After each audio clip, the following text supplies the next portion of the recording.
Race number 8 of the evening has Well Did, Distinctive Rusty, Young Drunk Punk, Catch 22, Woodmere Rollin' Pop, Euclid, and All Artist.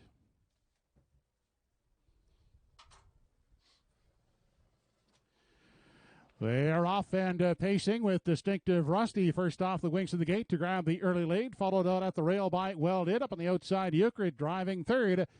Young Drunk Punk will take a seat out the rail in 4. Coming away in the 5 spot as they head by the opening 8th. That's Catch 22. Then back racing in 6 is Woodmere Rollin' Pop, and sitting at the back of the field is All Artist. They race on to the opening quarter, and Euclid now will clear the lead. Distinctive Rusty yields to sit in the pocket second. A tight up Well Did is third. Then back in 4. That is Young Drunk Punk, followed in 5 by Catch 22. Woodmere Rollin' Pop unhurried back in 6, and All Artist is 7th. Quarter in 27 and 2. They race past the 3/8 as they continue off the top turn. Euclid out front by 2.5 as they approach the half. Second, that's Distinctive Rusty. Traveling third, Well Did is now stepping to the outside. Followed to 4th at the rail by Young Drunk Punk. Underway from 5. That is Catch 22. Back in 6, Woodmere Rollin' Pop.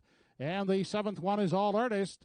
They race into the lower turn on their way past the 5/8, the half in a brisk 56 seconds flat. It's Euclid on the lead. Now second is Well Did. Dropping back, Distinctive Rusty third. Catch 22, the outside is 4th. Back in 5 and continuing on the outside is Woodmere Rollin' Pop. Then the 6th one is Young Drunk Punk and All Artist. They race past the 3/4, and Euclid is there by 2.5 on Well Did. On for third now, that's Catch 22. Back in 4, Woodmere Rollin' Pop. All Artist is the 5th one. 1:24 and 4 was the 3/4. Euclid opening up by 3.5 as they turn for home. Back to Well Did, racing second. Catch 22 is the 3rd one. Then Woodmere Rollin' Pop. But Euclid will win the 8th, finishing second. That is Well Did. Catch 22 is third.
Back in Victory Lane is the winner of race 8, number 6, Euclid. 8-year-old Brown Gelding by Shadow Play, owned by Kayla Habak Walker of Inverness. Trained by Walter Walker, driven by Redmond Doucette. Euclid pacing in 154 and 2/5.